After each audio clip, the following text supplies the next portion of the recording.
Bonsoir et merci de m'accueillir et merci pour cette présentation. L'agence d'âme, juste en deux mots, est une agence de talent. À l'origine, on gérait l'image, le droit à l'image et tous les partenariats, toutes les opérations business, on va dire, de célébrités avec des marques.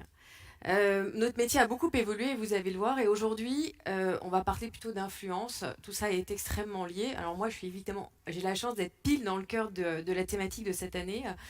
Mais ce qui était intéressant, c'est de regarder, de faire un petit peu un rewind et de regarder sur le sujet de l'influence qui préoccupe et qui est au cœur de toutes les discussions aujourd'hui, finalement, d'où on venait et pourquoi on en venait. Pour ce petit retour en arrière, je voulais juste repartir sur des fondamentaux que vous maîtrisez probablement tous très bien, qui sont les fondamentaux de la communication, mais qui ont été quand même extrêmement importants dans l'évolution de nos métiers et de nos vies au quotidien. Il y a quelques années, je ne donnerai pas le nombre d'années, hein, mais il y a quelques années, la communication était assez simple, en fait, assez linéaire. Vous aviez un émetteur, en général une marque dans notre métier de la communication. Vous aviez un récepteur. Entre les deux, vous aviez quatre grands médias. Alors, je ne dis pas que c'était très simple de travailler les quatre grands médias, mais globalement, on était sur un modèle très linéaire et très simple pour aller toucher son consommateur. Ce modèle-là, il s'est énormément complexifié avec le digital, puisqu'on a vu non seulement une multiplication très importante des marques, qui en l'espace de 20 ou 30 ans, je crois que le nombre de marques aujourd'hui disponibles sur le marché a été multiplié par plusieurs centaines, mais surtout, on a vu une complexification et une intensification de réseaux, de canaux qui nous permettent d'atteindre un consommateur. Donc ça, la première étape, c'est la complexification des canaux de communication. Et la deuxième étape, presque la plus importante, c'est ce récepteur, finalement, vos consommateurs, les gens à qui vous adressez, qui sont eux-mêmes devenus vos premiers émetteurs. À savoir que les consommateurs ont repris le pouvoir. Ils ont la parole à travers le digital et finalement ils ont probablement ils ont pas probablement mais ils ont très souvent une voix plus importante que la vôtre, vous marque entre guillemets quand ils parlent de vos produits. Donc, ce bouleversement et ce changement de paradigme, il a changé tout le monde, il a changé tout l'écosystème dans lequel on évolue, il a changé les rapports entre les individus, il a changé la société, il a changé la politique. Vous l'avez vu récemment, c'est extrêmement intéressant de voir tout ce qui s'est passé, que ce soit en France ou à l'international. Il a changé le rapport dans nos interactions business, commerciales. Et il a changé aussi beaucoup de choses pour les artistes que je représente, ou en tout cas que j'accompagne dans leur réflexion sur leur stratégie de communication. En quoi ils l'ont changé à l'échelle, allez, on va dire, d'une dizaine d'années, les artistes, alors quand je dis les talents, chez nous, c'est des artistes, des comédiens, des chanteurs, des sportifs. On met un peu tout dans le même sac. Mais ces gens, ces célébrités, si vous préférez le terme, sont passés d'une posture de contenu dans les médias avec une maîtrise finalement assez faible de leur image, puisqu'ils étaient très tributaires de leur actualité, est-ce que je sors un film, est-ce que je sors un album, est-ce que je suis dans la tendance, est-ce que je suis ringard, etc. Donc très tributaire de ce que les médias voulaient bien dire d'eux, avec d'ailleurs, vous verrez sur la photo des gens qui savaient très bien s'en amuser et très bien maîtriser les médias. Mais malgré tout, ils étaient tenus et véritablement objets de ces médias. Ils sont passés à cette posture de contenu dans les médias à médias à part entière, grâce à Internet et grâce aux réseaux sociaux. Quand on a lancé l'agence, c'était en 2009. L'idée, c'était vraiment d'apporter une dimension à la fois digitale et une vraie réflexion sur le changement justement de nos modèles et de nos modèles de communication. Donc les premiers artistes qu'on est allés voir, pour vous donner un ordre d'idée, un des premiers, c'était Kev Adams. Et je me souviens très bien, il chassait son 300 millième fan. Aujourd'hui, il a 17 millions de personnes qui le suivent sur les réseaux sociaux. C'était en 2009. Donc, à l'échelle du temps, c'était hier. Et 95% des artistes ou des grands sportifs ou des gens qu'on allait voir nous disaient non mais vous rigolez ou quoi, ça fait 20 ans qu'on essaye de se protéger, qu'on essaye justement de pas se faire voler, de ne pas avoir trop de porosité entre notre vie privée et notre vie artistique. On va juste pas aller s'exposer sur les réseaux sociaux, c'est un non-sens absolu. Vous voyez aujourd'hui Selena Gomez, c'est 100 millions de tweetos hier. Elle a atteint la barre, le seuil assez extraordinaire de 100 millions de tweetos. Et si vous prenez les influenceurs célèbres en France, je parle juste de la France, parce qu'évidemment, si on parlait à l'échelle internationale, on est à peu près sur 400 influenceurs qui vont avoir plus de 2 à 300 000 personnes qui les suivent sur les réseaux sociaux. Donc on est vraiment dans un changement complet de système de communication. Et quand je dis que les célébrités sont devenues des médias, ça peut paraître un peu bateau, mais pour les gens qui travaillent avec les médias, si vous regardez bien tous les attributs du média, on est dedans. Un média, c'est quoi? Ça produit des contenus. On est exactement dans cette histoire. Ça agrège des audiences qui sont extrêmement importantes. Je viens de vous donner quelques chiffres. On a un ton éditorial dans un média, on a une ligne éditoriale. Alors la ligne éditoriale, elle est plus ou moins bien travaillée, mais la personne qui était là sur scène précédemment vous en parlait, on est dans le storytelling, on est dans une forme de narration qui est très particulière. Donc on va retrouver sur les pages sociales des artistes. Et puis on a un peu le Graal, ce que la plupart des gens dans cette salle ou les marques recherchent, c'est la notion d'engagement. C'est un moment comment je vais capter l'attention de mon consommateur, comment je vais lui raconter une belle histoire. On en a parlé juste avant. C'est cette notion d'engagement qu'on va pouvoir récupérer de différentes manières. Et ça, les artistes, ils l'ont. Je ne sais pas si vous voyez très bien à l'écran. Oui, on voit très très bien. Selena Gomez qui met un post, c'est 3 148 000 personnes qui like. Ça laisse quand même un peu penseur quand vous savez que la meilleure audience télé en France, c'était un match de foot France-Portugal en 1900. Les garçons vont peut-être pouvoir m'aider, mais il y a 2005, c'est ça? Je ne sais plus exactement. Et c'était 22 millions de téléspectateurs. C'est pour remettre aussi un peu les choses en perspective. Alors, du coup, nous, dans ce paysage-là, ça a fait complètement changer notre métier. Nous, on est une agence de celebrity business. Alors voilà, on gère l'image des talents, on les accompagne, on crée des plateformes de communication avec les marques, des relations, tout ce, vous pouvez l'appeler comme vous voulez. Mais notre métier à la base, c'était beaucoup construire des partenariats. On appelle ça de l'endorsement, on appelle ça des collaborations, on appelle ça du brand content. Chacun y met ce qu'il veut. Mais la particularité de ces mécaniques-là, c'est que vous avez une marque, vous avez un talent, de manière assez binaire, on va associer les deux. Et ce que va chercher la marque, c'est s'approprier par capillarité toutes les valeurs et tout ce que l'inconscient collectif véhicule autour de cet artiste. Donc on est dans une relation qui est assez étroite. On a pris l'exemple de Georges Clooney, c'est quand même le plus bateau, vous allez me dire, j'aurais pu trouver plus original. Ce qui est assez intéressant, je trouve, dans cet exemple-là, au-delà de la valeur économique de ce partenariat, et pour la marque et pour l'artiste, ce qui est extrêmement intéressant, c'est qu'ils sont allés très loin. Aujourd'hui, Georges Clooney, il fait partie du conseil d'administration de Nespresso, et il est en charge de toute la stratégie développement durable. C'est-à-dire qu'on est dans des choses qui sont extrêmement abouties. Ça, aujourd'hui, ça représente à peu près 60-50% de notre activité. Et puis, vous avez, pas à l'opposé, mais dans une dynamique qui est complètement différente, un nouveau modèle qui s'est développé, qui s'est écrit, qui est ce qu'on appelle chez nous le micro-endorsement, qui n'est plus lié du coup cette fois au transfert de valeur entre la célébrité et la marque. On se fout un peu finalement de savoir qui parle. La seule question qui nous intéresse, c'est à qui elle parle. Et ça, c'est une différence essentielle dans la façon dont on va travailler à la fois la façon dont nous allons accompagner les artistes sur les réseaux sociaux, mais ça va changer énormément les choses également pour les marques qui vont vouloir s'associer à ces talents-là. Donc, on est vraiment entré dans l'ère de l'influence, de la prescription. J'ai vu un très bel article dans le magazine Influencia il y a l'année dernière, je crois, je ne sais pas si certains d'entre vous l'ont vu, qui avait été écrit par Zisla Belia sur la notion d'influence. Je vous invite à le relire si vous avez l'opportunité de le trouver.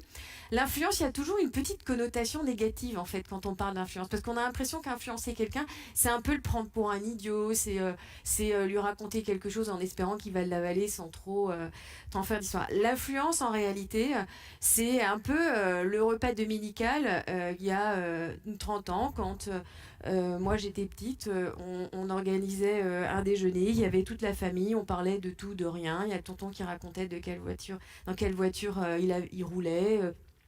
On partageait sur le dernier film qu'on avait vu, peu importe. L'influence, elle commençait là, en fait, sur une échelle qui est tout à fait petite. Et il n'y a pas de connotation négative.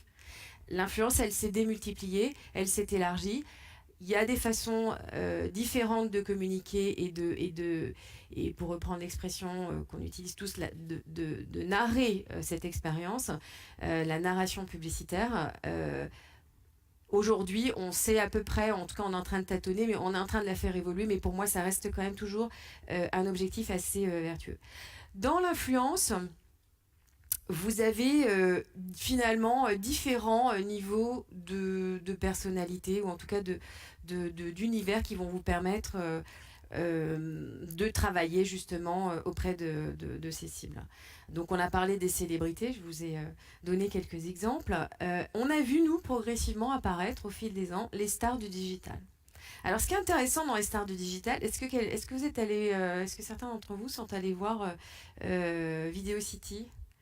C'est le premier salon pour les youtubeurs. Bah, Video City, c'est simple. C'est un concert c'est un concert de rock. C'est 40 000 personnes, des jeunes complètement hystériques. Il y a un petit jugement de valeur dans ce que je dis, mais en tout cas complètement transcendés parce qu'ils vont rencontrer les blogueurs qui, au quotidien, partagent quelques tranches de vie, quelques conseils, quelques moments. Il y a une espèce de starisation des blogueurs, des youtubeurs qui est absolument incroyable. Si vous êtes allé au Festival de Cannes où vous avez suivi les images, vous avez observé qu'il y a maintenant pratiquement la moitié du Festival de Cannes qui est trusté par les grosses blogueuses. Donc, des Bella Hadid, des Kendall Jenner, toutes ces nouvelles générations d'influenceuses. Les personnes que vous voyez là à l'écran, Bella Hadid, c'est 12 millions de personnes qui la suivent sur Instagram, juste sur Instagram. Ça laisse un peu envisager la puissance et le potentiel de ces personnes qui en ont fait un vrai métier et qui sont devenues des entrepreneurs du web, qui les gèrent avec des entreprises, des équipes, des choses extrêmement structurées. Ce qui est intéressant aussi, c'est de voir le phénomène inverse. C'est-à-dire qu'en fait, dans mon métier, ce qui était rigolo, c'est que on est allé moi j'étais pas là, mais il y a 30 ans, il y a des gens qui s'occupaient d'agences de maintien qui se sont dit, tiens, ce serait sympa si à la place de mettre des mannequins dans les pubs, on mettait des célébrités. Les célébrités ont dit, ah, bah des rétro satanas, surtout on va juste pas aller faire de la pub, c'est sale. Finalement, c'est sale, mais quand même, c'est pas mal. Ça peut travailler l'image sur certaines grandes marques de cosmétiques et accessoirement, ça travaille d'autres aspects de notre vie, notamment économique. Donc on a vu progressivement des gens qui avaient un talent dans la vraie vie, qui étaient des comédiens, des chanteurs, des acteurs, s'intéresser de plus en plus à la publicité. Aujourd'hui, il y a une pub sur 5 qui est avec une célébrité, à peu près en moyenne. Aujourd'hui, on assiste au phénomène inverse. C'est-à-dire qu'en fait, c'est des gens qui sont un peu comme vous, comme moi, qui ont commencé sur les réseaux sociaux, qui avaient des histoires à raconter, mais qui n'avaient pas nécessairement un métier particulier, ou en tout cas un art spécifique, si tant est qu'on puisse parler d'art, et qui se sont fait connaître sur les réseaux sociaux avec un vrai talent, qui se sont déployés et qui aujourd'hui sont devenus les stars dont on parle et qui sont en train de basculer. Hier est sorti le premier film avec une dizaine de youtubeurs, Natou, Mister V, j'ai oublié les autres, mais vous les voyez à l'écran. Un vrai film. Le Manoir, c'est un film de cinéma qui est distribué par la Paramount. Donc on est en fait en train d'assister à un phénomène complètement inverse. Et puis troisième étape, et ça c'est un peu plus récent, et ça nous a beaucoup intéressé aussi, ce sont les micro-influenceurs. C'est-à-dire que, ok, on a les célébrités, on a les stars du digital, mais avant de devenir des stars du digital, finalement, qui sont les influenceurs, qui sont les gens qui parlent sur les réseaux sociaux? C'est un peu tout le monde. Alors, c'est pas moi j'ai pas beaucoup d'audience, mais finalement, entre 5 et 10 000, vous apercevez 10 000 followers jusqu'à 100 000 followers, jusqu'à ce que vous deveniez quand même un peu quelqu'un qui a une vraie stature. Vous apercevez qu'il y a une foultitude d'individus. La particularité de ces gens-là, c'est que souvent, ils sont sur ce qu'on appelle des clusters, c'est-à-dire des verticales, des thématiques. Ils vont être très branchés sur le voyage, sur la mode, sur la beauté. C'est pas forcément des gens qui sont mainstream, mais ils vont être reconnus par rapport à une expertise ou un talent ou un œil ou une patte ou une façon de communiquer qui intéresse particulièrement les gens. La difficulté des micro-influenceurs dans nos métiers, c'est que on a du mal à les identifier. C'est-à-dire que Internet, c'est quand même un magma, et les réseaux sociaux, je rappelle juste quand même en aparté que les réseaux sociaux, c'est 50% des flux sur Internet. 50% des flux générés par le digital, Internet et le mobile transitent par les réseaux sociaux, ce qui est quand même assez énorme. C'est vraiment un des meilleurs carrefours d'audience aujourd'hui qu'on puisse avoir à disposition. Donc ces micro-influenceurs, pour revenir à eux, ils sont très nombreux, de plus en plus nombreux, mais c'est un magma qui est quand même un peu mouvement. C'est-à-dire que ceux qu'on avait hier, il y en a qui sont devenus des superstars, mais il y en a aussi qui sont morts, parce qu'en fait, la réalité d'un influenceur, on a toujours l'impression qu'il y a une espèce de distance entre nous et l'écran, mais c'est des gens de tous les jours. Ils bossent, ils se lèvent le matin à 8h, ils vont travailler, donc ils ont parfois des enfants, ils doivent produire des contenus, toujours trouver des sujets intéressants, et en même temps, c'est très chronophage, ça prend du temps, plus on a une grosse communauté, plus les gens sont exigeants, et donc on s'aperçoit en fait qu'il y a des gens qui se lancent, qui marchent très bien, et puis du jour au lendemain, ils me disent je suis désolée, là je suis obligée de fermer parce qu'en fait j'ai trouvé un nouveau job ou parce que j'ai eu un enfant et que ma vie a un peu changé. Donc ça se passe dans la vraie vie, ça se passe aussi beaucoup du coup à travers les réseaux sociaux. Et puis à l'inverse, vous avez des gens, on ne sait pas pourquoi, il y a eu un exemple il n'y a pas très longtemps en Chine, une jeune fille qui a publié alors au fin fond d'une province chinoise tout à fait improbable, qui a publié un article qui était extrêmement bien senti sur un produit. Ça a fait 50 millions, avec le bouche-oreille, 50 millions de vues. Alors que cette jeune fille, je pense qu'elle devait peut-être avoir au départ peut-être 2000 personnes dans son entourage qui la suivaient. Donc en fait, on voit une espèce d'explosion phénoménale des gens qui, de backstage, se retrouvent sur le devant de la scène. Le problème de ces gens-là, c'est qu'il faut les identifier en temps réel. Il faut vraiment pouvoir apprécier, mesurer ce qu'ils font pour pouvoir commencer à se dire tiens, on va travailler avec eux. Parce qu'on a bien compris que c'était intéressant de bosser avec eux parce qu'ils permettaient de parler dans une autre forme de narration aux gens qui nous intéressaient. Donc il y a une collaboration qui peut s'inscrire.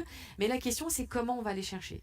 Et là, évidemment, on est dans un monde qui va extrêmement vite. Vous avez des boîtes aux États-Unis, un peu moins en France, mais beaucoup aux États-Unis, qui sont allées très très vite sur le sujet et qui sont capables de vous identifier en temps réel qui parle de quel sujet et de vous construire une communauté d'influenceurs avec lesquels vous allez pouvoir interagir et avec lesquels vous allez pouvoir collaborer. Alors, et c'est très bien parce que en fait, j'ai eu la chance avec le bouleversement du programme de voir l'intervention qui était juste avant et qui m'a beaucoup plu. Parce que finalement, on dit, nos avis convergent tous et puis s'alimentent les uns les autres. On parlait de narration publicitaire, on est exactement dans l'exercice. C'est-à-dire que quand vous travaillez sur les réseaux sociaux, quand vous travaillez l'influence, vous ne faites pas de la publicité. Et ça, c'est le problème et le travers de beaucoup de marques ou d'intervenants qui veulent travailler avec les influenceurs. C'est je veux travailler avec des influenceurs parce que, en fait, eux parlent un vrai discours. Mais en même temps, si vous voulez parler un vrai discours et raconter exactement ce que moi j'ai envie qu'ils racontent et que j'ai l'habitude d'écrire quand je fais mes insertions publicitaires, ce serait quand même nettement mieux. En fait, ça marche pas du tout. Ça marche pas du tout parce que une nouvelle forme d'écriture publicitaire, ça veut dire de l'authenticité, ça veut dire de l'émotion, ça veut dire faire marrer les gens, les faire pleurer, ça veut dire leur faire découvrir quelque chose. En fait, je dis toujours aux gens, quand vous voulez bien travailler votre influence, commencez par réfléchir à ce que vous aimez qu'on vous raconte, ce que vous aimez vivre et ce qui vous exaspère à l'inverse quand vous êtes sur vos pages sociales. On est dans un espace conversationnel. Il est très privilégié. Les gens qui vous suivent ou les gens qui suivent les artistes que vous aimez, par lesquels vous allez travailler ou les influenceurs, peu importe, ont développé une confiance envers ces gens-là. Vous ne pouvez pas leur demander de faire n'importe quoi. Déjà parce que ça nuirait à leur propre image et à leur crédibilité, et surtout parce que c'est totalement contre-productif. Ça ne sert absolument à rien. Vaut mieux aller investir dans d'autres médias qui font très bien le job. Celui-là ne fonctionnera pas. Donc, quand on parle d'influence, on parle de nouvelles formes de narration. Il faut faire vivre une expérience à un fan, un follower. Si vous lui apportez quelque chose, et que vous le fassiez vous directement, ou que vous le fassiez par l'intermédiaire d'un talent, d'un influenceur quel qu'il soit, vous ferez le job. Si vous leur demandez de traduire, de répliquer les anciens modèles de communication, fameuse communication linéaire dont je vous parlais tout à l'heure, je suis une marque, je délivre un discours, et globalement mon consommateur a qu'à bien se tenir, il aime pas, ben voilà, on verra bien, ça va être un peu la loterie. Ça ne fonctionnera pas. Alors, tout ça, c'est bien, mais il faut quand même aller identifier les gens, mesurer ce qu'ils font pour pouvoir décider. Donc, je vous en ai un peu parlé juste avant. On a aujourd'hui développé des outils qui sont très performants. Je parle de nous, mais il y a d'autres acteurs sur le marché probablement qui le font, qui vont nous permettre justement de bien évaluer avant de décider avec quel type d'influenceurs on a envie de travailler, qui ils sont, quelles sont leurs lignes éditoriales, quel est leur univers créatif. Il faut être assez exigeant sur le sujet. Quels sont les niveaux d'engagement très importants, plus que le nombre de followers. Vous connaissez toutes les problématiques de reach, toutes les problématiques d'algorithmes qui changent en permanence sur les réseaux sociaux. Vous pouvez avoir des millions de followers et puis avoir des niveaux d'engagement qui sont quasi nuls. Pourquoi? Parce que par des mécaniques diverses, vous arrivez à capter de l'audience, mais que finalement, les gens ne sont pas toujours très intéressés par ce que vous racontez. Donc ça, il faut mesurer. Il vaut mieux parfois travailler avec un petit influenceur qui a moins d'audience, mais qui par contre va avoir des niveaux d'engagement beaucoup plus importants. Et puis, on est capable aujourd'hui d'apporter des nombreux métriques, notamment, qu'est-ce que ça a comme valeur? Parce que le problème de l'influence, la micro-influence ou de l'influence, c'est, ok, c'est super, j'ai investi tant, j'ai des super créations de contenu, je vais pouvoir les viraliser, c'est hyper intéressant, ça m'a donné de la visibilité, j'ai la caution d'une célébrité ou pas, peu importe, ça dépend de ce qu'on va faire. Bah, sauf qu'en fait, j'ai investi 1 euro, ça me ramène quoi? En fait, si je l'avais investi dans autre chose, qu'est-ce que j'aurais pu obtenir? Ça m'aurait coûté quoi? Et ça, on ne peut pas forcément aller jusqu'au bout du tunnel de transformation. On n'est pas dans un média héroïste pur, donc on ne peut pas nécessairement savoir jusqu'où on va. Mais on a quand même aujourd'hui des moyens, grâce à la data, pour sortir un certain nombre de métriques intéressants. Et puis après, l'influence, ça se travaille sur du long terme. Donc il faut le mesurer. Il faut le mesurer à la fois pour décider, anticiper, mais il faut le mesurer pour piloter derrière. Piloter, ça veut dire faire les bons choix et construire une relation durable. Si vous faites de l'influence, si vous travaillez avec des influenceurs, quels qu'ils soient, sur des one-shots, ça peut marcher. Ça peut marcher, vous pouvez faire un coup. Vous avez vu le post tout à l'heure d'Oprah Winfrey. Je pense que tout le monde a entendu parler de ce post où elle a expliqué que sa vie avait changé depuis qu'elle avait la nouvelle Actifry. Pour rappeler quelques chiffres, si certains ne l'ont plus en tête, ça a été 1,3 milliard contacts. Il a fait booster l'action en vente de Seb en l'espace de 48 heures de 4%, c'est-à-dire une valorisation boursière de 140 millions d'euros. Ça laisse un peu rêveur. Donc l'efficacité, alors tout le monde n'est pas Oprah Winfrey en même temps, hein, et puis là c'était vraiment un coup suffisamment exceptionnel pour qu'on en parle quand on fait des présentations, mais des beaux cas d'école, on en a souvent. Les coups comme ça peut marcher. La réalité de la micro-influence aujourd'hui, c'est que ça se construit sur la durée. C'est un dispositif, une relation, si vous décidez d'infiltrer la toile par le bas, avec notamment les micro-influenceurs ou les moyens influenceurs, pensez-le dans la durée. Et ça, pour pouvoir le penser dans la durée, il vous faut des métriques. Il vous faut mesurer dans le temps et dans l'espace. Pour conclure, de manière à vous laisser le temps de poser des questions si vous voulez, je vais vous donner mes 4 bonnes recettes pour bien travailler vos stratégies d'influence. Le premier, c'est le concept.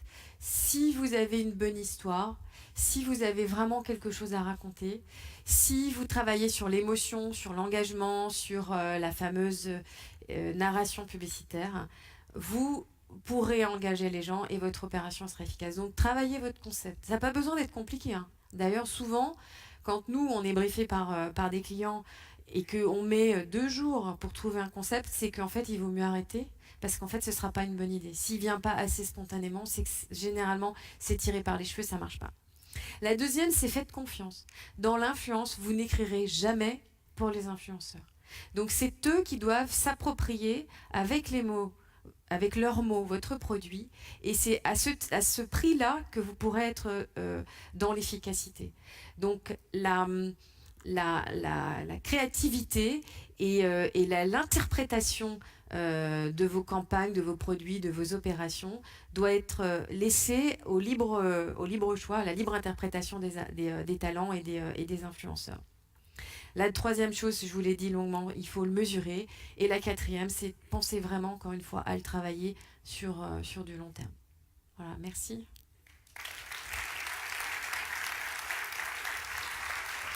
Merci beaucoup, Céline. Merci. On va peut-être rallumer un petit peu la salle. Alors, Est-ce que ça a suscité chez vous quelques interrogations? Je vous laisse réfléchir un petit peu. Je sais que dans la salle, il y a des blogueurs, notamment une blogueuse qui a 30 000 abonnés. Il y a aussi des sociétés, des startups qui auraient bien envie que justement des influenceurs fassent la communication de leurs produits. Céline, comment ça se passe au quotidien? Tu as créé l'agence ZAM, Ouais. tu nous as expliqué plein de choses, mais tous les jours. Tous les jours. En fait, on est assez bicéphale, c'est-à-dire qu'à la fois on est agent des artistes, donc on va vraiment les accompagner sur toute la partie business. On a un département artistique qui va gérer les castings, les contrats d'un acteur par exemple pour ses films. On va les accompagner, je ne sais pas, sur des événements au Festival de Cannes, les montées des marches, les gros événements, les meetings, qui sont vraiment liés à leur activité professionnelle. Donc ça, c'est une partie de notre activité. Et l'autre partie, dont je m'occupe davantage, et la partie de développement de leur relation, on va dire, business avec les marques. Donc, on a deux cas de figure. Soit les marques nous appellent en disant on est un petit peu connu dans notre crèmerie sur ce domaine d'expertise, donc en disant on a envie de travailler avec soit une célébrité, soit un influenceur, soit des micro-influenceurs, peu importe. Voilà le brief. Est-ce que vous pourriez réfléchir avec nous et éventuellement nous faire des propositions? Soit à l'inverse, nous-mêmes, on fait aussi travail d'évangélisation, comme on peut le faire à des carrefours, enfin sur certains carrefours d'audience, à Cannes notamment, les gros festivals, on parlait de Vivatech, choses comme ça. Et là, on va plutôt expliquer nos métiers et pour le coup sensibiliser les marques, les entreprises sur ce qu'on sait faire pour l'avenir. Voilà. Alors, notre quotidien. Est-ce que vous avez des questions? Bonjour. Bonjour. Je voulais savoir, parce que dans les campagnes que nous, on voit sur Internet et les exemples que vous avez montrés, c'est essentiellement sur du B2C. Oui. Est-ce qu'il y a des campagnes d'influence sur du B2B Alors, on en fait un peu sur de la micro-influence. C'est plus compliqué. Alors, pour la première raison, c'est que la cible B2B, généralement, elle est quand même assez difficile elle est assez étroite et elle est assez difficile à identifier. Alors, sauf si vous allez sur LinkedIn, ils ont des outils extrêmement intéressants pour le faire, mais on est quand même sur des segments assez étroits, surtout si après on veut rentrer dans du B2B par catégorie, par industrie, ce qu'on appelle par industrie, donc je sais pas, la banque, l'assurance, etc. Donc déjà, à la base, on est sur des cibles étroites. Et le deuxième phénomène aussi, c'est que c'est des cibles qui sont assez peu captives à la publicité, assez peu réceptives à la publicité. Donc l'influence, en fait, est intéressante parce que justement, on a en ce moment une campagne... mais j'ai un NDA, donc je ne vais pas pouvoir vous dire pour qui, parce que toutes les marques n'assument pas de faire ce type d'opération. Hein. Ça aussi, c'est une des réalités de notre métier. Mais j'ai actuellement une campagne en cours, justement, en micro-influence, sur du B2B. C'est assez difficile, mais on y arrive si on est raisonnable dans la façon dont sur les livrables, sur ce qu'on attend, et notamment sur les KPI. Pourquoi? Parce que on sait que on va travailler avec des influenceurs B2B qui ont des très grosses audiences, mais on a à l'inverse une cible qui est assez consommatrice de contenu, mais très peu productrice de contenu. Toute la difficulté du B2B. Et puis, dans le B2B, on a des réseaux qui ne sont pas forcément les réseaux qui sont les plus faciles à travailler. Typiquement, LinkedIn n'est pas le réseau le plus facile à travailler, ou Twitter. Sur Facebook, Instagram, le B2B, c'est moyen. Merci. Je vous en prie. Céline, j'ai une petite question. Oui. Est-ce que tu as une anecdote à partager? Parce que j'imagine que tu côtoies des gens qui parfois peuvent être peut-être un peu capricieux. Ouais. Est-ce qu'il y a un moment, un événement qui t'a particulièrement fait transpirer, stresser, un truc, l'horreur Alors, en fait, j'ai pas d'idée forcément qui me vient là à l'esprit, mais par contre, par rapport à la question, c'est assez intéressant. Il faut savoir que les talents, les artistes, c'est des gens normaux en réalité. Donc, ils ont les mêmes caprices. Ils ont les mêmes états d'âme, ils ont la même sensibilité qu'une personne normale, qu'un chef d'entreprise, qu'un collaborateur quelconque, que moi. Il y a un mythe de l'artiste capricieux finalement qui n'existe pas. Vous avez vu, pour une anecdote, j'ai eu la chance, alors je vous rassure, je ne le fais pas tous les jours, pour moi aussi ça a été un événement. C'était tout au début quand on a lancé l'agence, on a fait une très jolie opération avec avec notamment avec la marque Boucheron, et une opération de micro-endorsement. Donc c'est là où c'était intéressant, c'était pas de l'endorsement, on n'était pas sur un énorme contrat, on était vraiment sur une opération d'influence virale. Et j'ai eu la chance et l'opportunité de travailler avec pas mal d'artistes, notamment internationaux, et Beyoncé. Quand je vous dis que la forme de narration, ça doit être assez naturel et il faut qu'ils arrivent à s'approprier le produit, évidemment, quand vous allez voir Beyoncé et vous lui demandez de faire une opération pour Boucheron, vous lui dites pas, alors il faudrait dire ça, il faudrait écrire ça, tu peux mettre le hashtag comme ci, ça. Excusez-moi madame, est-ce qu'éventuellement vous seriez d'accord pour participer à cette opération? Vous êtes quand même assez humble. Ce qui était assez rigolo, c'est que c'était à l'époque où elle a sorti son album éponyme, où justement elle n'a fait le lancement que de manière virale sur Internet. Je ne sais pas si les gens s'en souviennent, c'était il y a 3-4 ans de mémoire. C'était il y a un peu plus longtemps, bon, peu importe.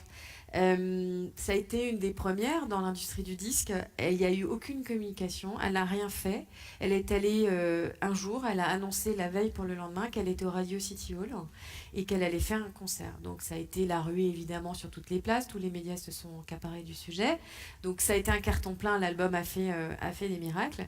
Et il se trouve que le hasard a voulu que je sois là à ce moment-là. Après, dans la vie, aussi des chances et du hasard. Donc, je l'ai rencontrée à New York. Et en fait, elle était là, juste derrière, backstage. Elle allait monter. Je crois que je vous l'ai mis, la photo. Je n'ai plus ma présentation, mais j'aurais bien aimé si c'était possible de la remettre. Elle allait monter sur scène. Elle était backstage. Elle était équipée avec sa tenue. Alors, je vous la remonte. Il me semble que je l'ai mis, je ne suis pas sûre. Ah non, je crois que j'ai oublié. Bon, bah non, pardon. Ça partait d'un... Si, vous l'avez vu? Ah, attends. Non? Ah, voilà, elle est là, en bas. Exact. Donc elle est backstage, vous le voyez bien, hein, elle est derrière, elle est prête à monter les marches. Les gens sont complètement historiques. Elle a la bague. Je lui ai amené la bague, je lui ai donné la bague. Elle avait finalement le billet de Beyoncé, ça tombait bien, on était là pour Boucheron. Et elle m'a fait une série de 5 photos comme ça, qu'elle a publié sur ses réseaux sociaux. Donc, et ça, alors le reach, tout l'équipage, je peux vous les donner, je pense qu'on a quand même rarement fait aussi bien. Ça a été juste fantastique, elle a fait tout son concert avec la bague. Ça, c'est des opportunités, ça se crée, on n'a pas toujours cette chance. C'est une anecdote qui m'a marquée, vous m'en demandez une. Elle était assez exceptionnelle, mais voilà, ça se crée. C'est-à-dire qu'à un moment, si on n'avait pas initié ce projet avec elle... et qu'on l'avait pas emmené. C'était une campagne, il y avait pas mal d'artistes, il y avait Lydie Allen aussi, on a fait des choses assez sympas sur cette opération-là. Et donc pour revenir à l'histoire des artistes, j'ai fini mon temps, mais je vais quand même finir ma phrase. Est-ce qu'ils sont capricieux, pas capricieux? Ils ne le sont pas forcément. Ils sont assez normaux en fait, paradoxalement. Ils sont assez entourés, donc très sollicités, donc parfois ça peut crisper, mais comme je pense n'importe qui d'entre nous, si vous sortez le matin, vous n'êtes pas coiffé, pas réveillé, vous avez passé une mauvaise nuit, que vous avez des paparazzis qui vous attendent derrière un arbre, franchement c'est pas toujours sympa, donc c'est un peu normal qu'on soit pas toujours gracieux. Mais généralement ils sont quand même assez simples. En revanche, là où c'est important, et c'est pour ça que je voulais rebondir là-dessus, c'est que ce ne sont pas des porte-manteaux publicitaires. Justement parce que ce sont des personnes physiques et humaines, il faut leur parler et surtout il faut leur demander des choses que vous seriez capable de faire.